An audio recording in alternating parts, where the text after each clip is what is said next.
Good day, every people in the earth of the world. It's me again, your Abia. So yun, nang-a-attend tayo ng isang seminar para sa pagtuturo sa mga bata sa aming simbahan. And sobrang important ng bagay na yan dahil teacher tayo sa ating church.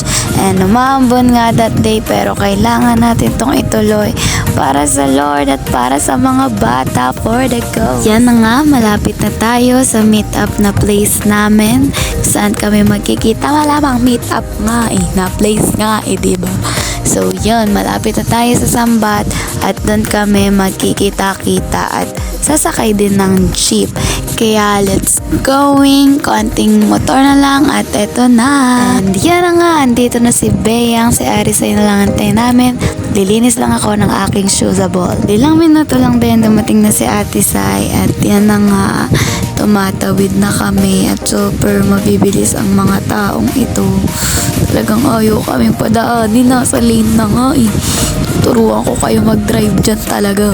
Yan na nga, ginamit na namin ang aming kapangyarihan na paintuin ang mga sasakyan. Kaya yan, nakadaan na kami.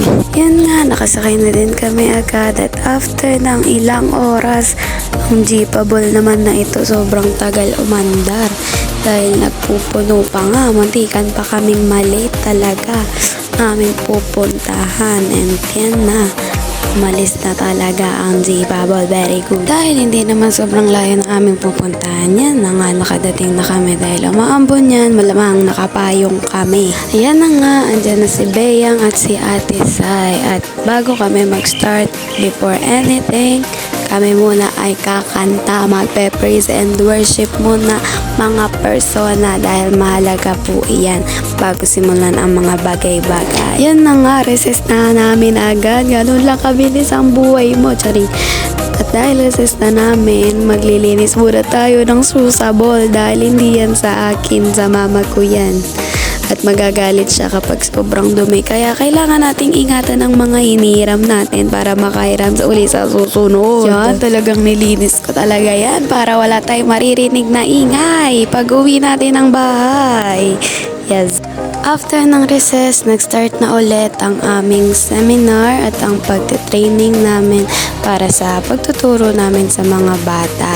And yan, yung guide na binigay nila for us. Yan nga, di ko na na-videoan ibang mga kaganapan sa aming mga buhay. Pero that time, tapos na kami mag-lunch niyan. Siyempre, busog talaga kami niyan. And after that lunch, meron lang silang pinagawa sa aming sayaw dahil kailangan naming lahat na magising at mabuhayan. And dahil nga active kami, pinag-demo din nila kami. Tinry nila na kung paano kami magtuturo sa aming mga student. And hiyang-hiya si Beyang sa camera na ito. Sorry naman. Vloggeris ang taong ito, kaya hayaan mo na. After nga ng demo na yan, tinawag ang aking mga kasama para maglaro talaga sila. Kaya pakinggan nyo yata, talagang malito-lito pa ang ate namin na ito. Nalilito pa talaga sa larong ito. Pero na-enjoy naman ata talaga naman nila. Siya si Net, siya si Bea, ako si Zaira. O diba, mukhang hindi naman ata sila sumaya sa larong ito. Tingnan nyo naman, ang kanilang mga ngiti-ngiti naman talaga. Talagang larong-laro naman ang mga persona. And after that nga, nagpatuloy lang kami and nakuha na din namin ang certificate namin. And after that nga, ay may pupuntahan pa din kami at yan ang aking mga kasama para naman pagoda na. And yan, naka-excuse na kami kahit hindi pa sobrang tapos ng training na yan at pinayagan kami dahil may pupuntahan pa nga din kami. At ang big book na dala natin is very giving.